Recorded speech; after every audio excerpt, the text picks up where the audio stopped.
सर्वप्रथम तर मी आशिष शेलार यांच्याबद्दल अतिशय सहानुभूती व्यक्त करतो। एक तर असं झालं आहे की सध्या भारतीय जनता पक्षामध्ये आशिष शेलारांना कोणी विचारत नाही।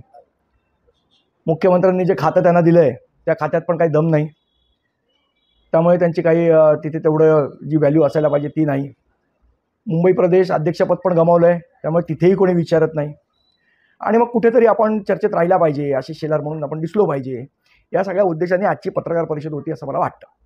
याचं महत्त्वाचं कारण म्हणजे ज्या पद्धतीने त्यांनी एक मांडलं की जो काय गठ्ठा दाखवला, फक्त हिंदू दुबारच मतदार दाखवले। आता त्या गठ्ठा बघायला आशिष शेलार आले होते का तिकडे, की तिथे हिंदू मतदार आहेत का, मुस्लिम मतदार आहेत का, ख्रिश्चन मतदार आहेत का, जैन मतदार आहेत का, शीख मतदार आहेत, हे बघायला आशिष शेलार आलेले का त्या गठ्ठ्यामध्ये?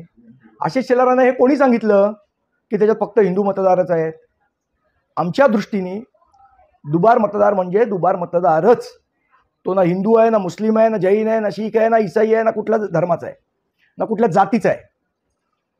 बोगस मतदार हा बोगस मतदार आहे, आणि तो कुठल्याही धर्माचा असो, कुठल्याही जातीचा असो, बोगस मतदार दिसला की जे सन्माननीय राजसाहेबांनी सांगितले त्या पद्धतीची ट्रीटमेंट त्या बोगस मतदाराला दिली जाईल।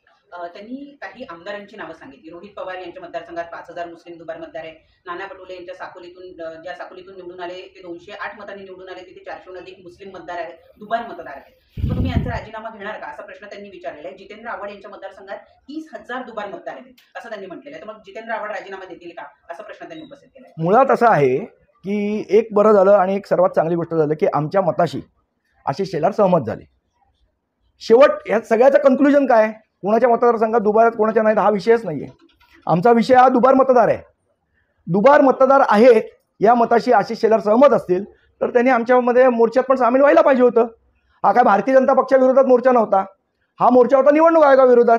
आणि निवडणूक आयोगाने जर मतदारसंघामध्ये दुबार मतदार तयार केले असतील किंवा त्यांना ठेवलं असेल तर ही चूक निवडणूक आयोगाची आहे। आणि ही जर चूक मान्य करत असतील आशिष शेलार तर त्याच्यामध्ये त्यांनी यायला पाहिजे। माझ्याकडे एक उदाहरण आहे, मंगलप्रभात लोढा जे भारतीय जनता पक्षाचे पालकमंत्री आहेत, त्या